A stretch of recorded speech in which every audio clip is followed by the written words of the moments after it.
Right now at 11, that breaking news we've been following all evening. An off-duty police officer shot and killed an armed man at a Chick-fil-A. This was in Boston's Back Bay neighborhood earlier.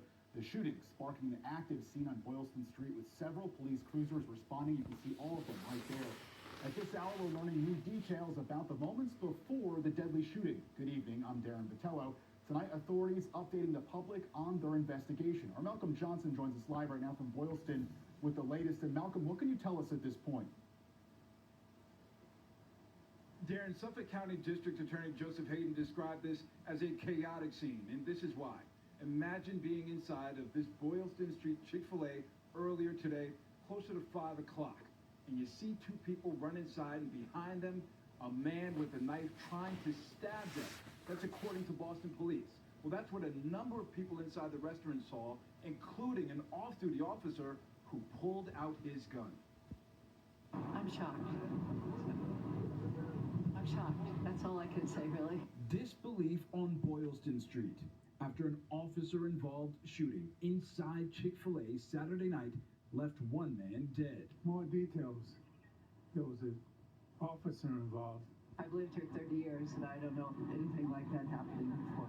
Boston police investigating inside the restaurant after they say an off-duty officer was inside when two young people ran in, being chased by a man with a knife, allegedly trying to stab them. The officer reportedly identified himself as police and told the suspect to drop the weapon. The individual did not comply. The officer discharged his weapon to stop the threat, and the individual was struck. The suspect died from the shooting. This is a pretty tragic incident. We don't look for loss of life, so our condolences go to the individual who was killed tonight. Locals commending Boston police. I think the Boston police are extremely well trained and disciplined with how to deal with distraught individuals and situations that could escalate. Police also seen focusing on this Chipotle, only 250 feet from Chick-fil-A. The scenes could be a little larger than what Chick-fil-A is involved, and that's part of an investigation in general. We're also reviewing a large amount of video evidence. We have reason to believe, strong reason to believe, that there are other individuals who were here, who know something, who witnessed something, who may have been involved. And we asked them to step forward.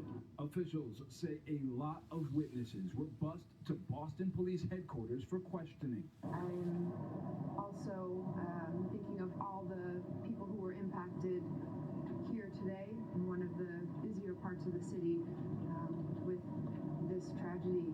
I couldn't believe that there's been a shooting around here. I was just on my way to go get some Chick-fil-A, but I can't even because there's caution tape everywhere. Caution tape leading locals to have wariness over the city's safety. It honestly just makes me question the general safety of Boston. As recent crime scenes in generally safe settings lead to public unease. For the past month, there's been a rise in violence, gun violence and stabbings and stuff like that. I've seen videos on TikTok of women in generally safe areas like Beacon Hill, for example, just being involved in these really scary things. So Darren, as we've got caution tape hanging in the trees just behind us here, you heard Boston Police Commissioner Michael Cox there talking about the Chipotle and how this scene extends beyond the Chick-fil-A. Well, it is not far at all from the Chipotle. As we mentioned in the story there, only some 250 feet. Also, Boston police say if you heard or saw anything in this case, imagine how many people were out here at that time, they would like to hear from you. For now, we're live reporting on Boylston Street. I'm Malcolm Johnson, NBC 10 Boston. A shocking scene. Thank you, Malcolm. We'll stick with us for continuing coverage both on air and online for the latest on this deadly shooting out there. For updates on the investigation, just go to our website or the free NBC Boston News app.